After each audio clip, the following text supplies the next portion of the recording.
నాడు డిఎస్సి నియామకాలను వ్యతిరేకించిన గొడ్డలి పార్టీ నేడు నిరుద్యోగుల పేరుతో ఆందోళన చేయడం రాజకీయ డ్రామా అని మంత్రి నిమ్మల రామానాయుడు విమర్శించారు.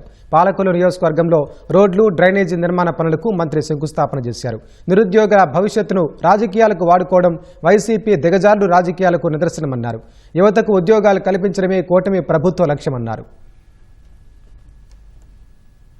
డిఎస్సి నియామకాల మీద ఈవేళ ఆ గొడ్డల పార్టీ మాట్లాడడం అని అంటే దెయ్యాలు వేదాలు వలించినట్టుగా ఉన్నటువంటి పరిస్థితి.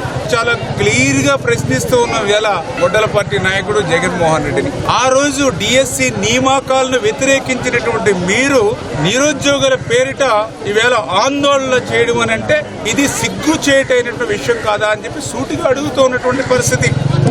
నిరుద్యోగుల్ని ఉపయోగించుకుని ఈవేళ వాళ్ళ భవిష్యత్తును కాలరాచేటువంటి విధంగా అంటే ఈ రాష్ట్రంలో ఈ రోజే కాదు రేపటి భవిష్యత్తులో ఎప్పుడు కూడా ఏ రిక్రూట్మెంట్ కూడా ఇవ్వక్కర్లేదు అనేటువంటి విధంగా ఆ రిక్రూట్మెంట్లకి విరుద్ధంగా మీరు ఏదైతే ఆందోళన చేయడం అనేది మీ దిగజారినటువంటి రాజకీయాలకు నిదర్శనం కాదా అని చెప్పి సూటిగా నేను ప్రశ్నిస్తున్నటువంటి పరిస్థితి.